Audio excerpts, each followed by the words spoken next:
प्रायोजन यह भी है कि कुछ ऐसे विमर्श जो हमसे छूट गए हैं, जिनके बारे में कोई चर्चा नहीं करता, कुछ ऐसे विमर्श को भी हमको छूना है।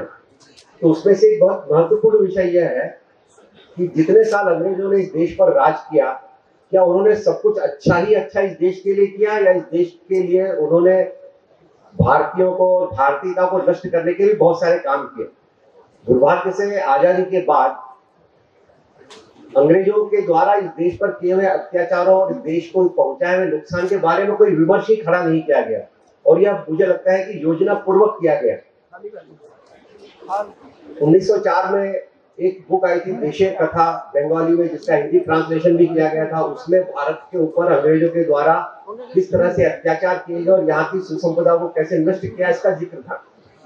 उसके बाद सुंदरलाल जी ने पुस्तक लिखी थी, भारत में अंग्रेजी राज, उसमें उसका और विस्तार से वर्णन किया गया था। आजादी के बाद धर्मपाल जी के साहित्य से हम सब विदित हैं, और रिसेंटली शशि थरूर ने कुछ पुस्तकें लिखी है, इनग्लोरियस एम्पायर, बहुत ही एपोलोजेटिक वे में उन्होंने अंग्रेजों को क्रिटिसाइज किया है। तो इस तरह के साहित्य की कमी पूरे साहित्य जगत में बहुत सालों से महसूस की जा रही थी, जो कि एक सामान्य जन तक अंग्रेजों के द्वारा किए गए इस प्रकार के कामों को किस तरह से प्रस्तुत किया जाए। माननीय प्रशांत जी पोल ने इस विषय में किस तरह से कदम उठाया और किस तरह से पुस्तक आई, इसके बारे में हम उनसे चर्चा करेंगे। लेकिन उन्होंने जो पुस्तक लिखी है, विनाश पर्व, अंग्रेजों का भारत पर राज, यह इस दिशा में बहुत अच्छा और बहुत सराहनीय कदम है। रुडयार्ड किपलिंग ने बुक लिखी थी, व्हाइट मैन्स बर्डन। यह बताया गया था कि व्हाइट लोगों को यह ईश्वर ने इसीलिए धरती पर भेजा है कि जो भी बाकी लोग असभ्य लोग हैं, उनको सभ्यता प्रदान की जाए। तो मैं माननीय प्रशांत जी पोल जी से आग्रह करूंगा कि वो अपने उद्बोधन से बताएं कि किस प्रकार से ये मिथ गलत था और किस तरह से भारत को अत्याचार कर अंग्रेजों ने भारत को इस स्थिति में ले आया कि सोने की चिड़िया कहलाने वाला देश गरीबों की देश पंक्ति में आकर खड़ा हुआ। मैं माननीय प्रशांत जी पोल से आग्रह करता हूं कि अपनी बात रखें। बहुत बहुत धन्यवाद। इस नर्मदा साहित्य मंथन में उपस्थित प्रज्ञा प्रवाह के संयोजक माननीय नंद कुमार जी,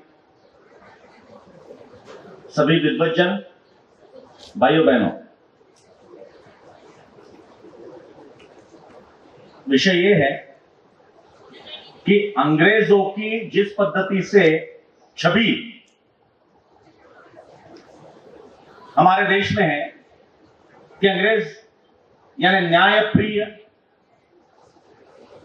अंग्रेज यानी सबका विचार करने वाले, और उन्होंने भारत को बहुत कुछ दिया। जैसा अभिनंदन कुमार जी ने बताया कि मनमोहन सिंह जी ने वहां पर बाहर जाकर इंग्लैंड में क्या बताया अंग्रेजों के बारे में कि अंग्रेजों ने हमें सब कुछ दिया। लेकिन वास्तविकता क्या है? एक ऑक्सफोर्ड इंग्लिश डिक्शनरी आती है। जब ये गूगल वगैरह नहीं था, तब हम सब लोग, अगर आपको याद होगा, तो डिक्शनरी का प्रयोग करते थे। अब तो डिक्शनरी भी नेट पे आ गया है। उस डिक्शनरी में, ऑक्सफोर्ड इंग्लिश डिक्शनरी में, जो पहला भारतीय शब्द आया,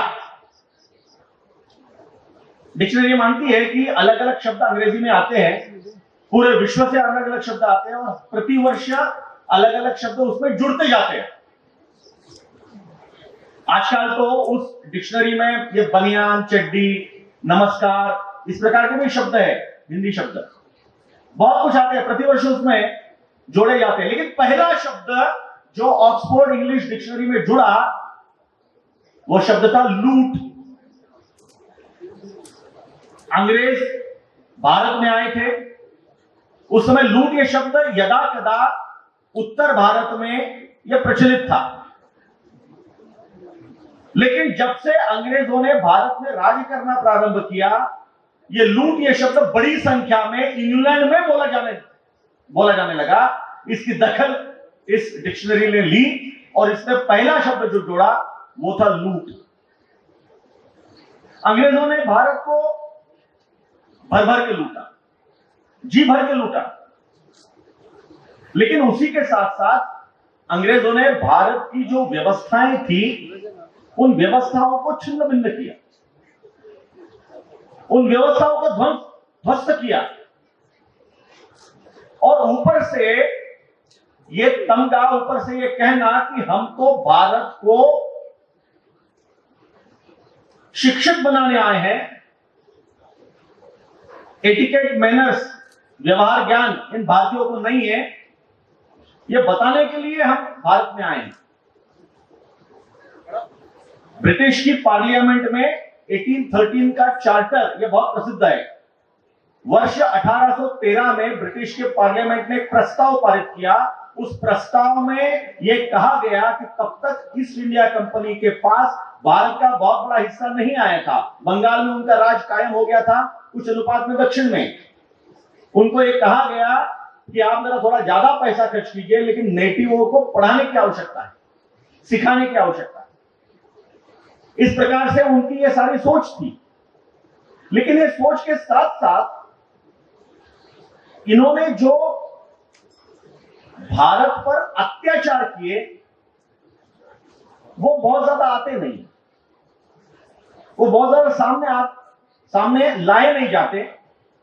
अंग्रेजों ने तो नहीं लाए, स्वाभाविक था, लेकिन उसके बाद के शासन तंत्र में भी ये सारी चीजें नहीं आई। ईस्ट इंडिया कंपनी जो बनी, उसने भारत में व्यापार के रास्ते धीरे धीरे राज करना प्रारंभ किया। इस सारे प्रवास में कहीं भी कोई नीति, नियम, अंग्रेजी में जिसे एथिक्स कहेंगे, कुछ भी नहीं था। सारी चीजें उन्होंने कई बार तोड़ी, जिसे आज के भाषा में परमिट या कल की भाषा में परमिट कहा जाता था। उद्योग का परमिट लेने के लिए तो इन्होंने जहांगीर को, शाहजहां को, जहांगीर को तो औरतें भी सप्लाई की है, अलग अलग चीजें, वस्तुएं भेंट की है। करप्शन तो वहां से उन्होंने प्रारंभ किया है। जब बंगाल पर इन्होंने 1857 की प्लासी के युद्ध के बाद एक प्रकार से कब्जा किया, तो बंगाल उस समय अत्यंत संपन्न ऐसा अपना प्रांत था पूरे देश का। इस बंगाल का खजाना बहुत अच्छा था, बहुत बड़ा था। इस खजाने को 100 जहाजों में भरकर इन्होंने वहां से कलकत्ता में अपने हेडक्वार्टर में लाकर रखा है, और बाद में उसमें से अधिकतर संपत्ति है वो उन्होंने इंग्लैंड में ले जाकर रखी है। बंगाल में 1857 में उन्होंने प्लासी का युद्ध जीता। उसके बाद 1757 में प्लासी का युद्ध जीता, 1765 में बक्सर का युद्ध जीता। बक्सर का युद्ध जीतने के 4 वर्ष के बाद बंगाल में बहुत बड़ा अकाल पड़ा, बहुत बड़ा अकाल। 1769 to 1771 3 वर्ष यह अकाल रहा। आज तक का सबसे बड़ा अकाल हम इसे कह सकते हैं। उसके बारे में अनेकों ने लिखा है, उस अकाल का वर्णन अनेकों ने किया है। तब तक बंगाल में अंग्रेजों का राज और प्रशासन तंत्र यह कायम हो गया था।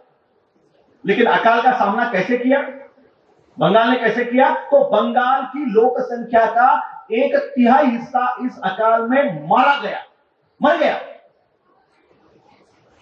दाने दाने के लिए मोहताज हो रहे थे लोग, और अंग्रेजों ने अपने अनाज के भंडार नहीं खोले, कोई सहायता नहीं की, मदद नहीं की, स्वास्थ्य सेवाएं भी उपलब्ध नहीं करवाई। जो स्वास्थ्य सेवाएं भारतीयों की पहले से चलती आई थी, उसको तो पहले इन्होंने ध्वस्त करने का पूरा प्रयास किया था। उल्टे उन्होंने सारे वहां के बंगाल के किसानों से, बंगाल के बाकी व्यवसायी लोगों से इतने नृशंसता के साथ कर ये इकट्ठा किया, पैसा इकट्ठा किया, कि जो थोड़े बहुत ठीक थे वो भी उसके कारण, उस बोझ के कारण समाप्त होकर मर गए। 1 करोड़ से ज्यादा, कोई 1 करोड़ कहता है, कोई 1.5 करोड़ कहता है, लेकिन कम से कम 1 करोड़ लोग सिर्फ उस 1769 के बंगाल के अकाल में मारे गए। अनेकों ने इसके बारे में लिखा है, अंग्रेजों ने ही लिखा है। एक मैथ्यू व्हाइट करके लेखक है, उन्होंने एक बड़ी पुस्तक लिखी है, काफी अभी चर्चित है, the great big book of horrible things. पूरे विश्व में, संसार में ऐसी भयानक, ऐसी विचित्र, ऐसी कौन कौन सी बातें हुई। ऐसे 10 बातों की उन्होंने सूची बनाई है। उसमें चौथे क्रमांक पर यह बंगाल का अकाल है कि किस प्रकार से इस फेमाइन में, इस अकाल में और लोग मारे गए, और उसके लिए पूर्णतः अगर कोई दोषी होगा तो अंग्रेजी शासन ये दोषी था। फिर ये अकेला बंगाल का अकाल नहीं है, उसके बाद भी जितने अकाल आए, माइक डेविस करके एक चिंतक है, लेखक है, हम कह सकते हैं, ये यूनिवर्सिटी ऑफ कैलिफोर्निया में क्रिएटिव राइटिंग के डीन है। उन्होंने एक पुस्तक लिखी है अभी कुछ वर्षों पहले, late Victorian holocaust, El Nino famines and the making of the third world. उन्होंने एक अध्ययन का अभ्यास किया कि पूरे सारे विश्व में ये अल नीनो इफेक्ट और दुनिया भर की इफेक्ट कहते हैं, उसके कारण अकाल पड़ने की संख्या कहां, कैसी, कितने पड़े, पूरा उन्हें स्टैटिस्टिकल डाटा इकट्ठा किया। उसके ऊपर एक पुस्तक है।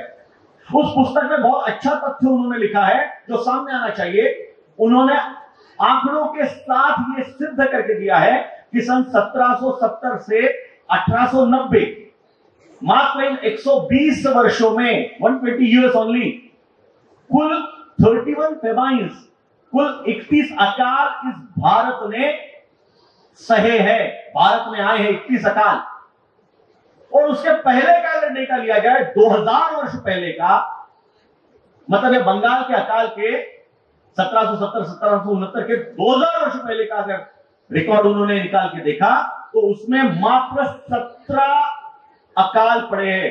2000 वर्षों में 17 अकाल और मात्र 120 वर्षों में 31 अकाल। माइक डेविस का कहना है ये अकाल ये प्राकृतिक नहीं थे, नैसर्गिक नहीं थे, ये मैनमेड थे, ये सरकार के द्वारा एक प्रकार से निर्मित अकाल थे। इसके पीछे सोच वही थी जो इन लोगों ने ऑस्ट्रेलिया, न्यूजीलैंड, साउथ अमेरिका और नॉर्थ अमेरिका में अपनाई कि वहां की जो नेटिव लोक संख्या थी उसको अलग अलग पद्धति से ब्रूटली दे हैड किल्ड।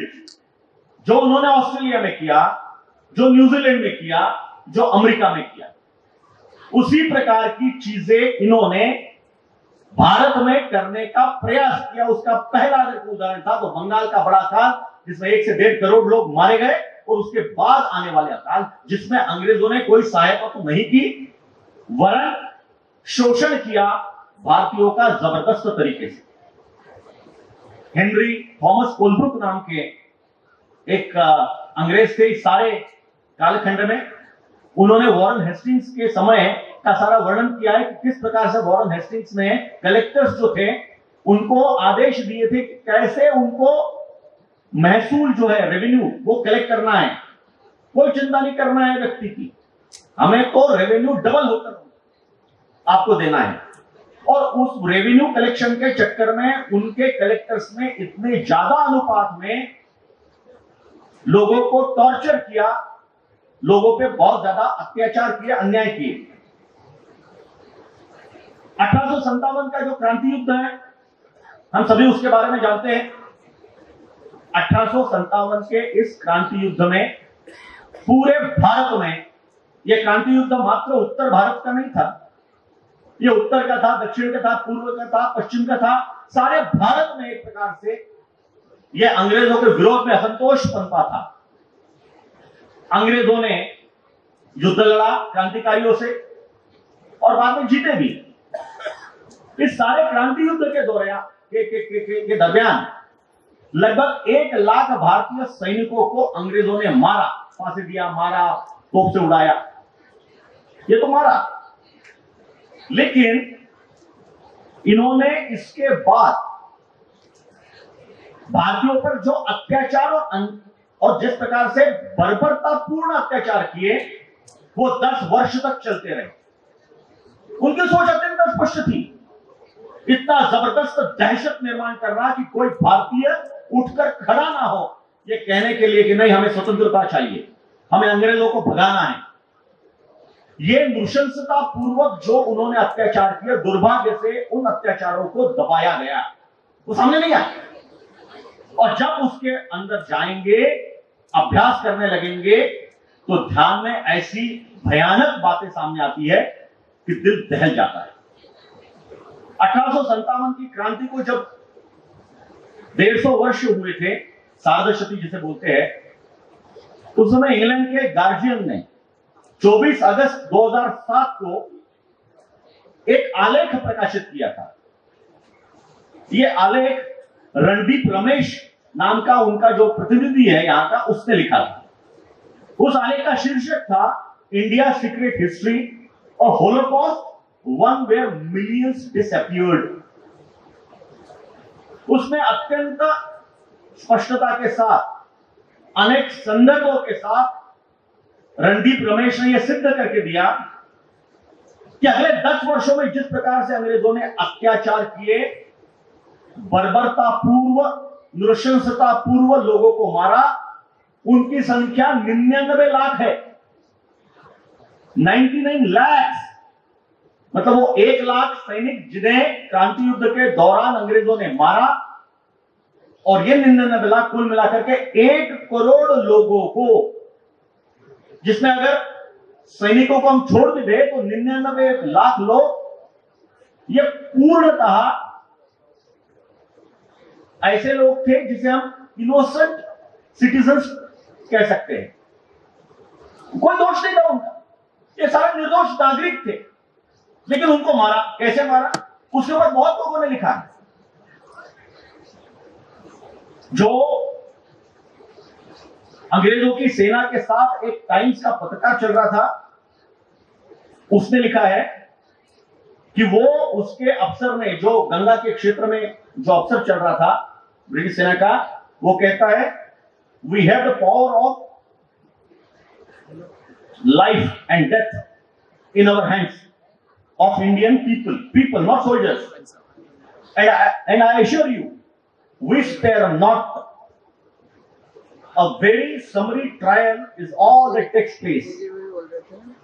किन सारे नागरिकों की जिंदगी हमारे हाथ में है, हम किसी को छोड़ेंगे नहीं, और उन्होंने छोड़ा भी नहीं। जेम्स नील के ये, जो जेम्स नील उनका एक दूसरा कर्नल था, उसके ऑर्डर से all the men inhabiting them in certain named village are to be slaughtered। जिन जिन गांव में से एक भी व्यक्ति ने अगर स्वतंत्रता युद्ध में हिस्सा लिया होगा तो उस गांव के सभी पुरुषों का पूर्णतः शिरच्छेद करना है, उनको समाप्त करना है। अगर हम मध्य प्रदेश के ही और हमारे ऐसे हिस्से में जाएंगे जहां झांसी है, ग्वालियर है, और आसपास का जो सारा बुंदेलखंड का क्षेत्र है, उस बुंदेलखंड में आज भी कहा जाता है बिज्जन किया। ये बिज्जन किया शब्द प्रयोग था। बिज्जन किया का अर्थ ऐसा है कि 6 वर्ष के बालक से लेकर तो 60 वर्ष के पुरुष तक अंग्रेज जो भी दिखता था, आप कौन हो क्या हो कोई मतलब नहीं, उनको लेते थे, मारते थे और कुएं में डाल देते थे।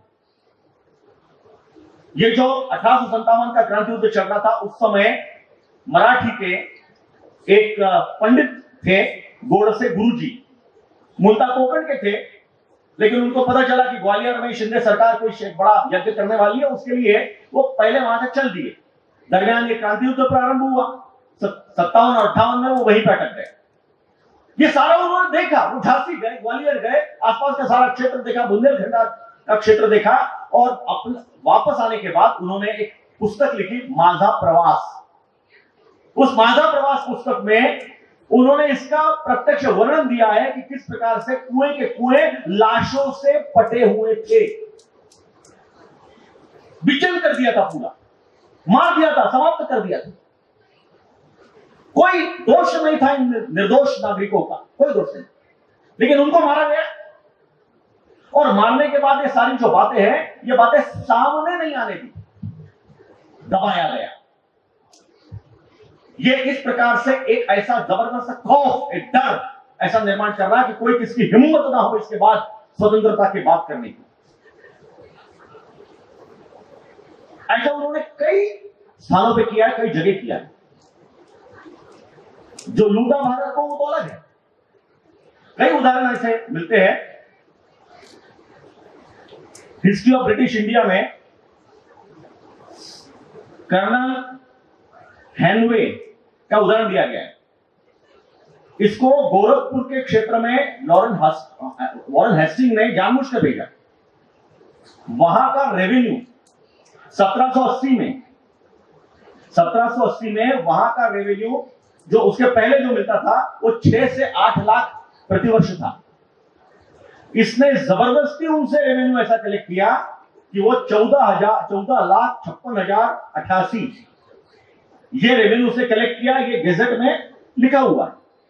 अब ये डबल से ज्यादा जो रेवेन्यू उसने कलेक्ट किया वो कैसे किया होगा? अत्यंत दुर्दांतक पद्धति से, पाशवी पद्धति से अत्याचार करके जो पैसे जो कुछ थोड़ा बहुत होगा किसानों के पास वो वसूल करके इन्होंने इस प्रकार के रेवेन्यू कलेक्ट किया होंगे। ऐसे कई उदाहरण आपने सुने। और फिर क्रांतिकारियों के साथ इनका जो व्यवहार था वो तो हम सभी जानते हैं। काले पानी में उन्होंने जिस पद्धति से अत्याचार किए, जिस पद्धति से यम यातनाएं दी क्रांतिकारियों को, यह भी हम जानते हैं। 13 अप्रैल 1919 में अमृतसर के जालियनवाला बाग में जो कुछ हुआ यह भी हम जानते हैं। उस दिन बैसाखी थी। पूरे देश में रोलेट एक्ट के विरोध में छोटा मोटा आंदोलन चल रहा था। एक बहुत छोटी सी सभा जालियनवाला बाग में रखी गई थी, लेकिन उस दिन रविवार था, बैसाखी थी, आजू बाजू के लोग भी आते थे और वो सारे उस जालियनवाला बाग में आना प्रारंभ हो गए। सारे लोग उस सभा में आने का कोई कारण नहीं था, बैठे थे वहां पर। अचानक जनरल डायर अपने साथ फौज लेकर और तोहफे लेकर वहां पर आ गया। यह तो सौभाग्य था कि तोहफे पूरे मैदान के अंदर तक नहीं आ पाई, क्योंकि रास्ते बहुत सकरे थे, गलियां सकरी थी। इसलिए मात्र बंदूकधारी सैनिकों के साथ ये जनरल डायर मूलतः जनरल नहीं था, कर्नल था, लेकिन उसको तात्कालिक रूप से जनरल एडवर्ड डायर को जनरल बनाया गया था। उसने बिना किसी पूर्व सूचना दिए, या अंग्रेज भी मानते हैं, बिना किसी पूर्व सूचना दिए और गोलियों की बौछार कर दी। जालियनवाला बाग में उन लोगों ने जैसे कीड़े मकोड़ों को मारते हैं वैसे बंदूकों की गोलियों से निहत्थे, निरपराध, निर्दोष लोगों को बंदूकों से मारा। जो ऑफिशियल रिकॉर्ड है वो कहते हैं कि लगभग उसमें 1650 राउंड्स की फायरिंग हुई। बाद में सरकार ने जो आंकड़े दिए वो कहते हैं कि 379 लोग की मौत हुई। जो हुतात्माओं की सूची है उसमें 484 लोगों के नाम हैं, लेकिन बताया यह जाता है, जो अधिकृत रूप से जो बताया जाता है, बाकी लोगों ने वहां पे जो बताया वो है लगभग 1000 से ज्यादा लोग वहां पे मारे गए और बहुत ज्यादा घायल हुए। और इनकी नृशंसता देखिए, डायर ने उसी दिन अमृतसर में ये सब होने के बाद कर्फ्यू लगा दिया। अब ये जो घायल लोग हैं वो खून के तालाब में छटपटा रहे हैं। इनको गोली लगी है, ये मरे नहीं है लेकिन इनको गोली लगी है, छटपटा रहे हैं। इनको कुछ तत्काल सहायता चाहिए, लेकिन सहायता करने के लिए कोई आ नहीं सकता, क्योंकि सारे अमृतसर शहर में कर्फ्यू लगा है। उसने आदेश दिया कि कोई इनको मदद नहीं करेगा। कल्पना करें आप, खून की नदियां बह रही है और वहां पर वो सारे लोग कराहते हुए निर्दोष लोग वहां पर असहाय होकर चिल्लाते। अब इस जनरल डायर पर अंग्रेज सरकार ने क्या किया? तो अंग्रेज सरकार के लिए तो इसने एक अच्छी बात ही की। तुरंत जैसा ये समाचार ब्रिटेन में पहुंचा, ये पूरे ब्रिटेन में, पूरे इंग्लैंड में जनरल डायर ये रातों रात हीरो बन गया। लोग उसको हीरो के जैसे समझने लगे।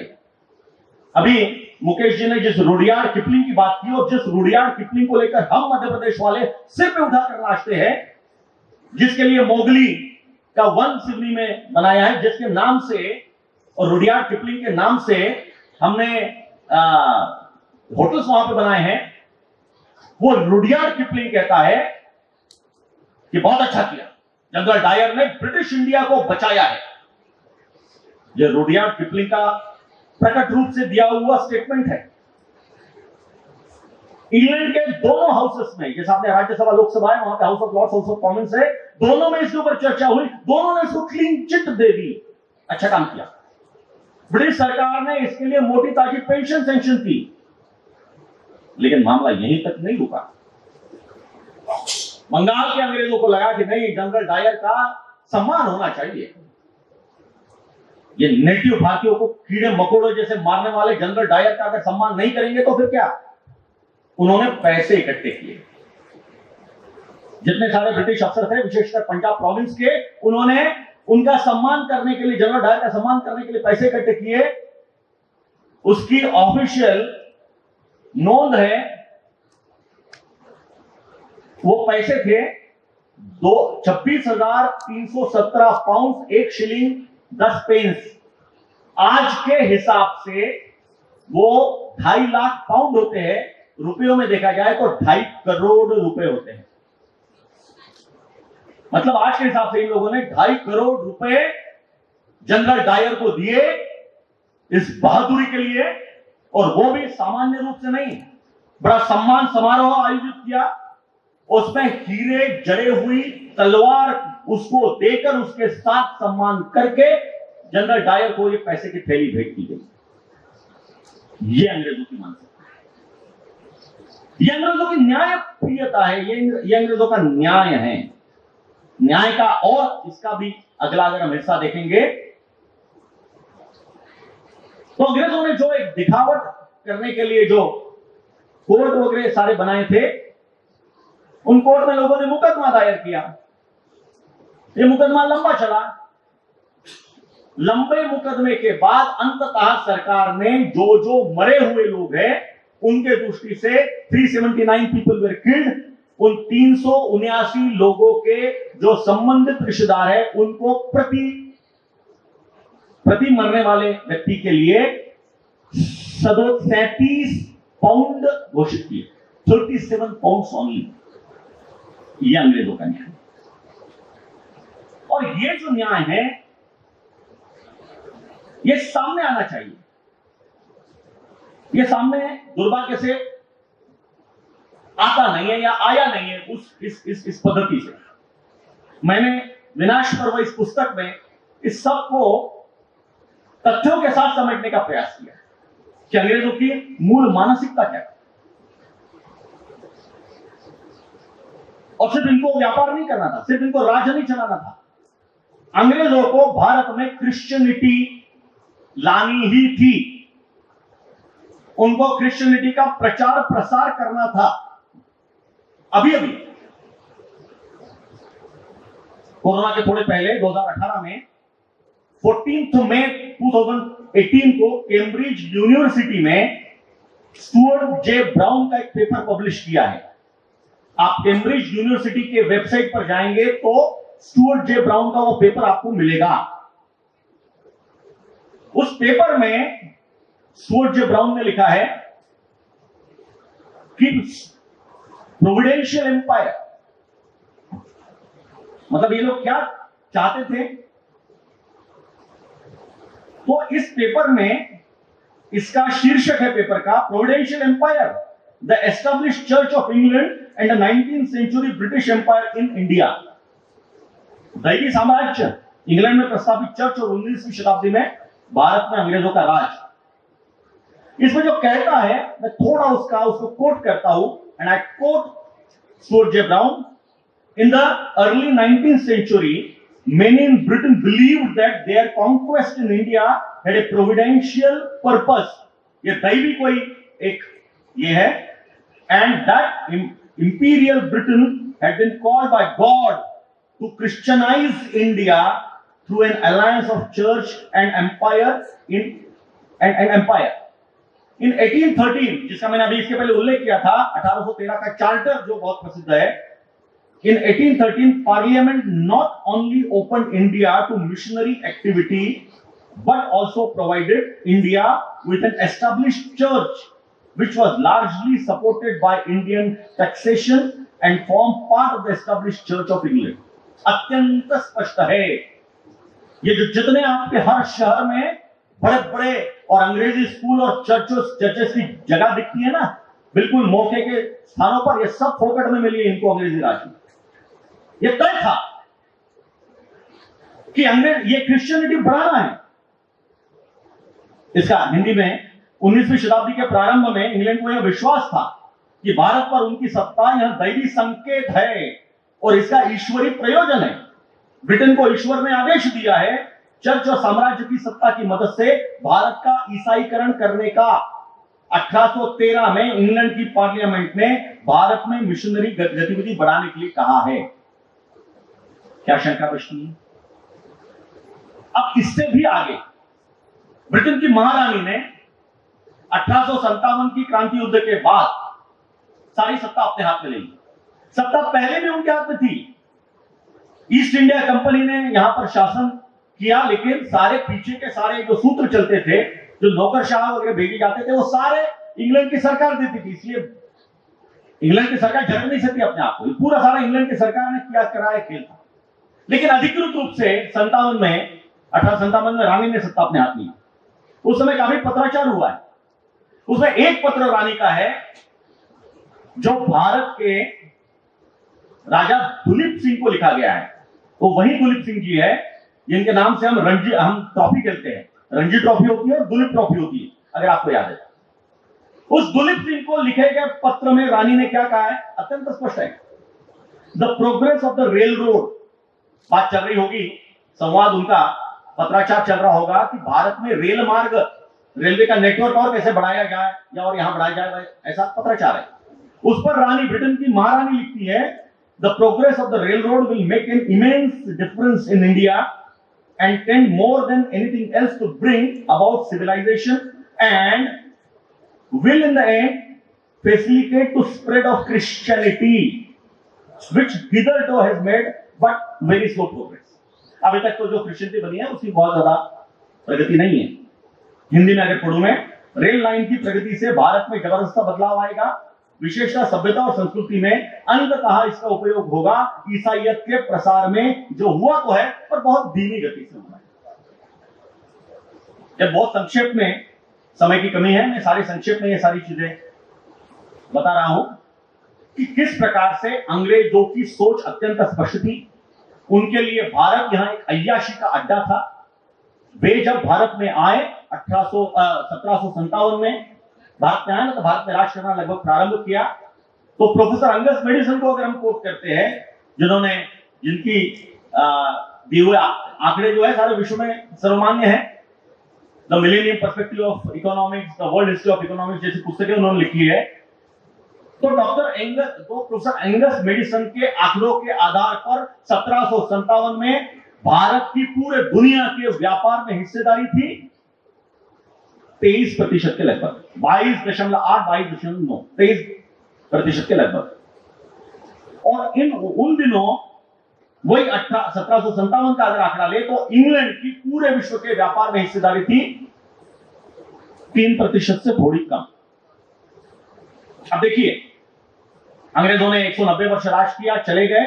उसके बाद 1948 के जो फिगर्स आए हैं, 1948 के फिगर्स के डेटा प्रोफेसर एंगस मेडिसन के अनुसार यह बताते हैं कि भारत के विश्व व्यापार में जो हिस्सेदारी थी, इस्लामी आक्रांत आने के बाद भी जो थी, वो घटकर 2.7% रह गई। और इंग्लैंड की जो हिस्सेदारी थी पूरे विश्व व्यापार में, वो 17.8% हो गई। कितना लूटा होगा, कितना पाशविक रूप से अत्याचार करके हमको लूट कर सारी संपत्ति उन्होंने इंग्लैंड में भेजी होगी। इसका एक छोटा सा चित्रण है। विनाश पर्व में इसके अनेक पहलू अलग अलग पद्धति से ये समेटने का मैंने इसमें प्रयास किया है। समय कम है। एक ही विषय इसमें इंग्लैंड का, अंग्रेजों का एक प्रकार से जो न्याय ऐसा कहते थे, उनका असली चेहरा दिखाने का एक छोटा सा प्रयास था।